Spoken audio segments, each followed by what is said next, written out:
capacitados pelo Senhor. O texto que a gente está utilizando, de 2 Coríntios 3:5, quando Paulo diz assim: não que por nós mesmos sejamos capazes de pensar alguma coisa como se partisse de nós. Pelo contrário, a nossa suficiência, ela vem de Deus. Paulo, o grande evangelizador, o grande apóstolo, assumindo aqui, acredito eu, pelo espírito de humildade, né? Apesar de ele ser um homem rico, ele tinha uma fábrica de tendas, ele tinha dinheiro, mas a humildade não tem nada a ver com dinheiro, né? Então ele estava assumindo uma humildade em dizer: se eu posso ir até os povos, se eu posso ir até os outros países, se eu posso fazer a obra que estou fazendo, se nós podemos fazer o que quer que seja, por um dom, por um talento, por uma habilidade, nós pensamos que isso vem da parte de Deus. Não podemos pensar o contrário, que isso parte de mim. Não. Você sabe, eu quero utilizar esse versículo bíblico para dizer aos irmãos que um dos grandes temores que o ser humano tem é o sentimento de inadequação. A gente tem vários outros medos, né? Medo da morte, medo de falar em público. Parece que uma vez já classificaram isso. Medo da morte estava em primeiro lugar, medo de falar em público em segundo, no top ali, né, da classificação. E nós apresentamos outros medos, outros temores. Cada um, às vezes, na sua situação, cada um na sua esfera de ação. A pessoa se sente inadequada para uma situação, para um momento, para uma atividade, para uma realização. Então é aquele sentimento de incapacidade para produzir alguma coisa, para fazer alguma coisa. E tem gente que diz assim: eu não me acho competente para ser um bom pai, uma boa mãe, ser uma boa pessoa, ou então ter um bom emprego, ter uma vida bem-sucedida. Então, um dos grandes temores que o ser humano tem é esse sentimento de inadequação. Ele não se sente adequado, ele acha que ele não se encaixa naquela situação. E daí a gente vai vendo desdobramentos disso. A pessoa não presta um vestibular, não vai lá fazer a prova do Enem, não faz a prova da OAB, estudou 4, 5 anos advocacia, estudou direito, mas não faz a prova da OAB, nunca exerce a profissão de advogado, porque ela diz assim: não, eu acho que eu não posso passar naquela prova. Eu acho que eu não consigo passar naquele vestibular. Eu não consigo tomar decisões importantes. E aí, às vezes, um cargo chega para ficar à disposição da pessoa, um cargo de importância. Ela diz: não, é muita responsabilidade para a minha vida. Tomar conta de outros, dar ordens e tomar decisões que vão mudar a vida de outros. Deus me livre. Então, as pessoas têm esse sentimento, é um sentimento destrutivo. Nesse mesmo sentido, tem algo que eu diria, terrível. É a pessoa se achar inadequada para ser um bom cristão, ou a pessoa ser uma boa cristã. E essa é a grande mentira que tem se instalado no coração e na mente das pessoas, porque as pessoas costumam olhar para si mesmas, elas costumam olhar para a sua capacidade humana, para a sua capacidade carnal. E eu vou dizer uma coisa para os irmãos: na carne, todos nós somos fracos. Você não pode confundir a sua capacidade carnal com uma capacidade divina. E veja bem, é claro que na tua vida cotidiana, no seu dia a dia, você deve se aprimorar, você deve estudar, você deve fazer os cursos, mas com essas ferramentas que você tem, Deus pode te colocar num patamar muito alto. Mas existem pessoas que já se prepararam bastante, já caminharam bastante, mas mesmo assim chegam lá no que parece ser o topo, se sentem inadequados. Para muitas pessoas, esse indivíduo está lá no topo, mas ele acha que não pode subir um pouco mais. Então, para tudo na vida, não podemos pensar que sozinhos nós iremos fazer a vida acontecer.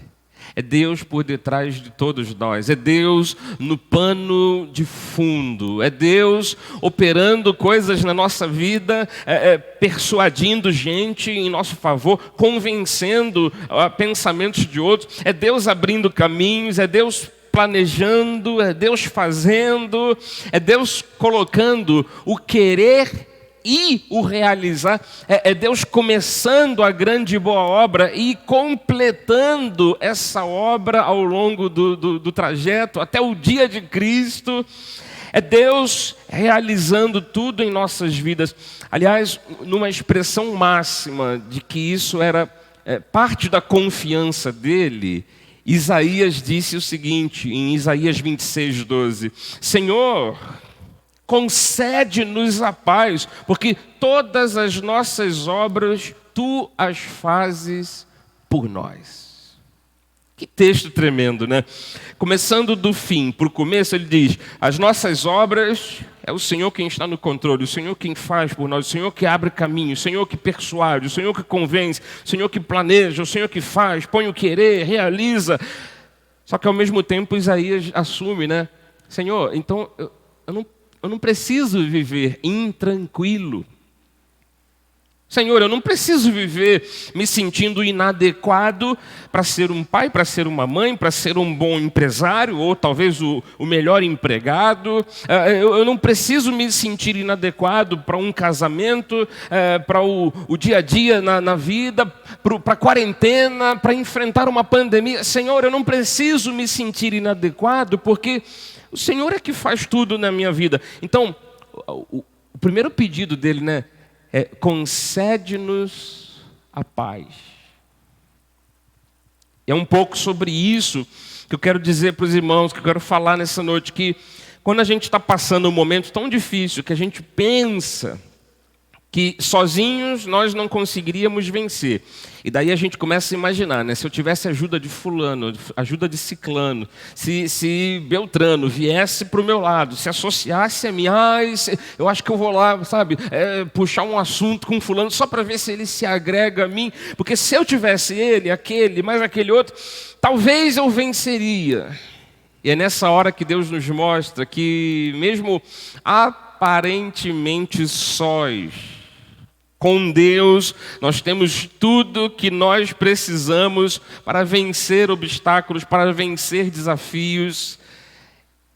E a máxima fica estabelecida aqui, não que por nós mesmos sejamos capazes de pensar alguma coisa, como se isso partisse de nós. Pelo contrário, o que eu posso fazer, o que eu consigo fazer, a minha capacidade, a minha habilidade, os meus dons, os meus talentos, a minha suficiência, vem lá do alto, vem da parte de Deus. E daí, com esse pensamento, eu sigo um pouco mais tranquilo, né? A gente tem que assumir o que Isaías está assumindo aqui. Senhor, me dê paz, porque eu sei que o Senhor está por detrás de tudo. As nossas orações, elas devem ser feitas dentro dessa tônica. A gente às vezes está passando um momento de fraqueza, a gente está passando um momento de desafio, ou então um momento de uma situação daquelas que a gente julga como uma situação impossível. Então nunca vai ser sozinhos que vamos vencer aquilo. Com a ajuda de pessoas, sim. Mas sabe de uma coisa preciosa? Mesmo quando pessoas vêm até você para lhe ajudar, de novo, é o pano de fundo que Deus cria e que conecta essas pessoas a você. Não, mas eu consegui vencer aquela fraqueza, eu consegui vencer aquele desafio, eu consegui vencer aquela situação impossível, eu consegui aquele empregaço, porque fulano me colocou lá dentro.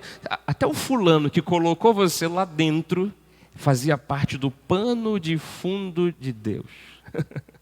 Então, assim, diante de uma situação que é muito difícil para nós, ou sozinhos, ou acompanhados por alguém, sempre tem o agir de Deus. Sempre Deus age. Diante de uma fraqueza. Olha o que diz 2 Coríntios 12, versículo 9. Então ele me disse, a minha graça te basta, porque o poder se aperfeiçoa na fraqueza. De boa vontade, pois, mais me gloriarei nas fraquezas, para que sobre mim repouse o poder de Cristo. O versículo 10 diz, pelo que sinto prazer nas fraquezas, nas injúrias, nas necessidades, nas perseguições, nas angústias, por amor de Cristo. Porque quando eu sou fraco, então é que sou forte. Paulo não estava aqui maluco, né, pensando assim, quando eu sou fraco é que eu sou forte, e fazendo aqui um jogo de palavras. Não, ele estava dizendo, quando eu reconheço, quando eu apenas vejo a minha fragilidade, a minha fraqueza, e sei que Deus está me ajudando, não é aí que eu tenho força para seguir em frente. Quando eu me vejo fraco, ao mesmo momento eu consigo me ver fortalecido por Deus. Então, diante de uma fraqueza, Deus age. Aleluia. Diante de um desafio, olha lá Joel 3, versículo 10. Quando as pessoas não tinham as ferramentas adequadas, as armas adequadas, mas tinham ferramentas de jardinagem. E aí Deus diz assim, forjai espadas das vossas relhas de arado, e lanças das vossas podadeiras. Diga ao fraco, eu sou forte. Deus recomendando através do profeta que aqueles agricultores, aquelas pessoas que tinham apenas ferramentas de jardinagem, de agricultura, refizessem as suas ferramentas e forjassem armas com elas. Criassem, dentro de um aspecto diferente da jardinagem, um aspecto para a guerra. Mas é insuficiente. Mas calma, Deus está contigo. Qual é o curso que você tem? Qual é a capacidade que você tem? Qual é a ferramenta que você tem? Deus pode usar isso dentro do seu nível, dentro da sua esfera de ação. Deus pode usar isso para fazer você vencer uma grande batalha. Você só não pode assumir que com a sua fraqueza você vai enfrentar os seus inimigos. Não, mas que o fraco diga, em Deus eu sou forte. Então, diante de um desafio, Deus age. Diante de uma situação impossível, e aí eu posso colocar aqui doenças, tristezas, necessidades, penúria, faltas, luto. Porque diante do luto, que a gente tem visto tanta gente em luto, há algo impossível de se fazer por essas pessoas, consolar essas pessoas naturalmente. Tem que ser Deus a consolar um coração. E aí Lucas 1, versículo 37, a palavra de Deus diz assim, porque para Deus não haverá impossíveis em todas as suas promessas. Diante de uma situação impossível, de novo, Deus age. Aleluia. Eu quero dizer então, para a gente fechar aqui esse entendimento, esse conhecimento e começarmos nosso momento de oração, que com o agir de Deus, o nosso pouco se transforma em muito. Eu só tenho um ancinho, só tenho um tesourão, mas pega esse tesourão aí, faz disso uma lança, faz disso uma espada, faça uma remoldagem nisso tudo, mas nunca diga que você está assumindo a batalha, assumindo a dianteira só com a sua fragilidade. Aliás, se for você sozinho, é melhor você dar no pé. Mas agora, se você conta com Deus por trás de tudo, saiba que até o pouco se transforma em muito. Aquilo que parece fraqueza se transforma em algo muito poderoso. Às vezes você está numa atividade, você está ali empenhado, parece algo insignificante. Talvez você tenha prazer em fazer aquilo. É uma coisa muito pequena. Para muita gente pode não parecer nada, mas para Deus, se houver persistência, se houver dedicação, se você estiver ali para salvar a sua vida, salvar a sua família do aperto, Deus considera, às vezes, aquela atividade que parece tão insignificante e Deus promove você para coisas maiores. Então a gente precisa assumir isso aqui. A capacidade que temos é dada pelo Senhor. A habilidade que temos é um dom de Deus. E quando eu enfrento um desafio, eu tenho que de novo pedir ao Senhor: Senhor, me dê paz, porque eu quero ter essa certeza para sempre, de que o Senhor está operando através de mim. E um dos exemplos clássicos que a gente tem na Bíblia é o exemplo de Gideão, quando o povo de Israel estava sendo assolado, perseguido. E a história de Gideão, ela é um pouco comprida, mas esse é um caso bem especial. Gideão, ele estava pegando trigo e indo para o lagar. O texto bíblico diz assim: estava malhando trigo no lagar. Só para a gente deixar a coisa bem clara. O lagar era um local onde se pisavam uvas para fazer vinho.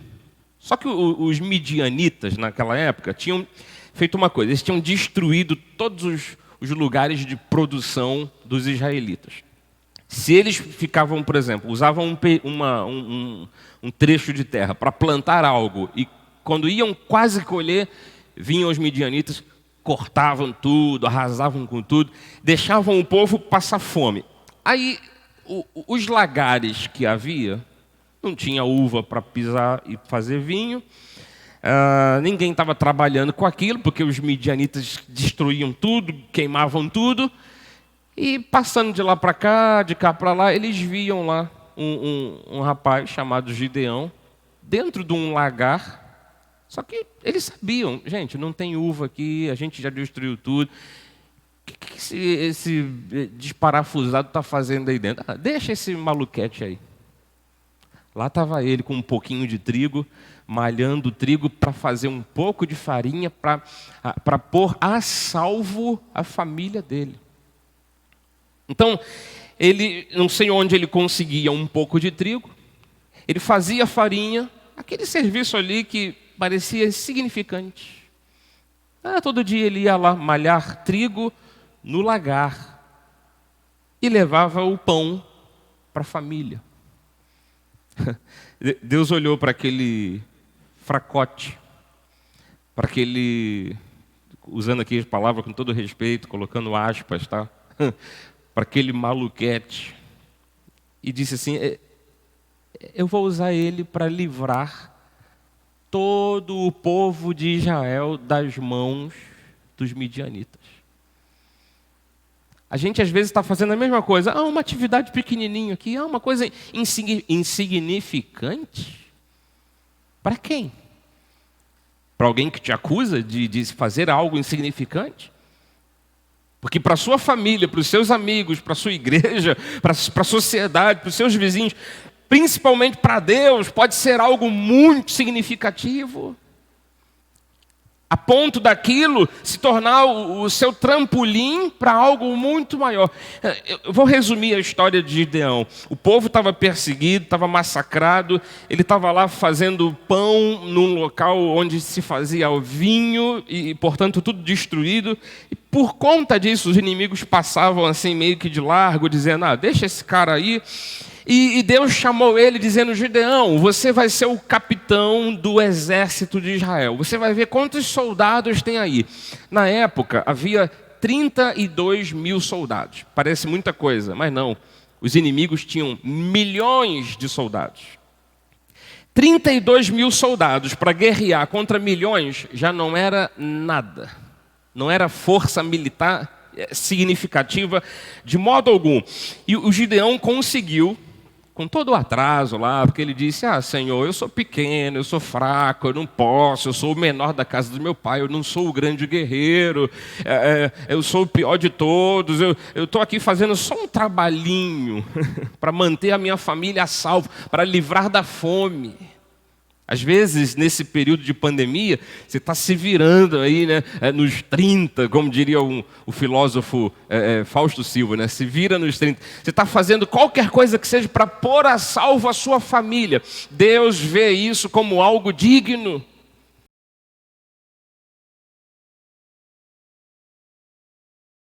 Saudades. Só que olha que coisa tremenda. Deus disse para ele: você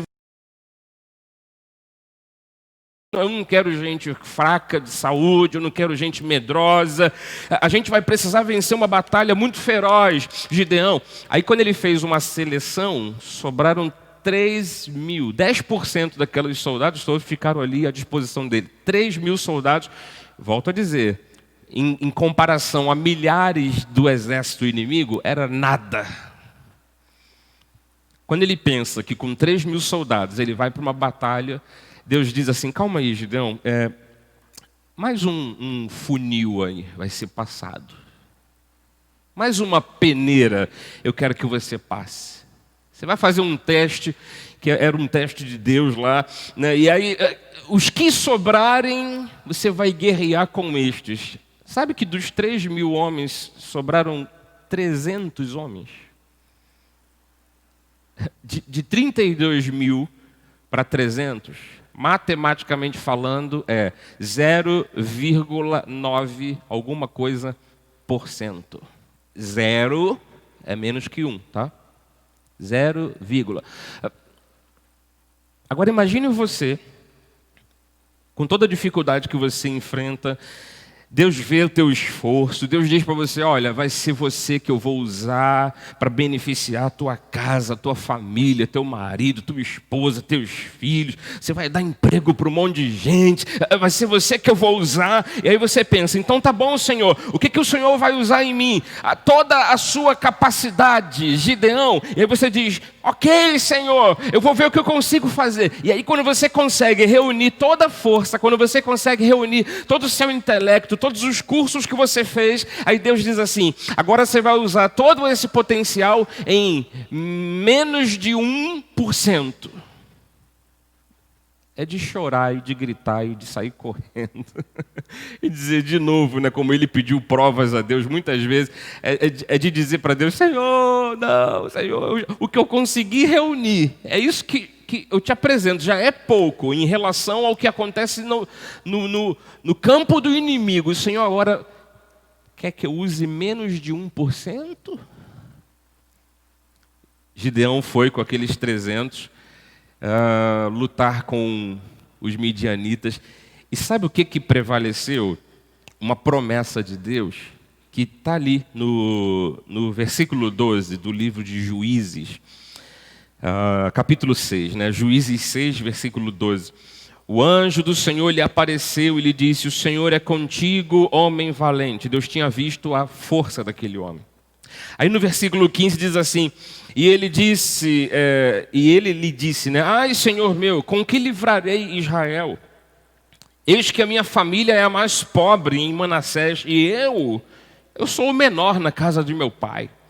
Versículo 16, tornou-lhe o Senhor a lhe dizer, já que eu estou contigo, ferirás os midianitas como se fossem um só homem.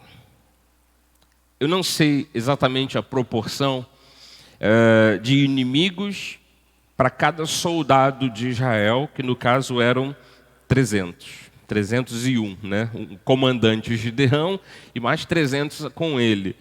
Mas provavelmente a proporção aqui era de 30 para cima. A gente não entra naturalmente numa briga contra 2 ou 3 pessoas. A gente já desiste. Pô, tem 3 caras contra mim, eu não vou encarar. Eu posso ser faixa preta, não sei o que, eu vou dar no pé, porque senão eu vou tomar uns supapos aqui. A proporção era muito grande. Era de 1 para dezenas, E a promessa de Deus prevaleceu na vida dele, porque ele disse, você vai ferir os midianitas, não importa a proporção que há contra você, 1 contra 20 que seja, a força que você vai ter vai ser a força de como se você estivesse lutando apenas com um homem. É assim que diz o texto? Ferirás os midianitas como se fossem um só homem. Então, cada um daqueles 300 guerreiros enfrentaram dezenas de homens, mas a força que Deus deu a eles É como se eles estivessem enfrentando uma batalha contra um homem só. Aí é claro que a pergunta surge, né? Se tiver apenas alguém te confrontando, você parte para dentro ou você ainda vai preferir fugir? Deus nunca pediu para alguém fugir de uma batalha. Deus nunca pediu para alguém abandonar a guerra no meio, não. Mas Deus sempre encorajou os seus filhos a lutarem, a irem em frente e vencerem. Então, se a luta, ainda que seja feroz, mas se a luta é na força que Deus te supre, na capacidade que Deus te dá, na suficiência que Ele te oferece, se essa luta for em termos espirituais, na força que Deus te dá, como se fosse de um para um contra um, você vai ou não vai enfrentar esse desafio? Eu quero responder por você. Sim, você vai enfrentar esse desafio. Ah, mas são 10 homens contra um. Ah, mas são 20 homens contra... São 30 homens contra... Não importa. A promessa de Deus é essa. Você vai ferir os inimigos todos como se estivesse lutando contra uma só pessoa. A questão é, você não deve fugir das batalhas. Você deve acreditar de que Deus é que vai te dar potencial e força para vencer aquelas batalhas. E mesmo que você pense assim, mas eu já tenho aqui um aparato, eu já tenho aqui alguma coisa para botar para quebrar. E aí Deus diga para você na última hora, de tudo que você tem, use menos de 1%. Mesmo assim, vá em frente. Porque no fundo, você vai voltar a perceber que quem te capacita é o Senhor. Então, eu vou usar as palavras do anjo que disse para Gideão, né? Já que eu estou contigo. Os irmãos que estão aqui presentes, aqueles que nos acompanham assistindo essa mensagem, já que Deus está com você, no seu emprego, no seu comércio, na sua família, nos seus estudos, nos seus sonhos, nos seus empreendimentos, já que Deus está contigo, acredite que você foi capacitado pelo Senhor para vencer. Receba isso em teu coração, em o nome de Jesus. Assim seja, assim disse o Senhor. Aleluia. Glória a Deus. Glória a Deus.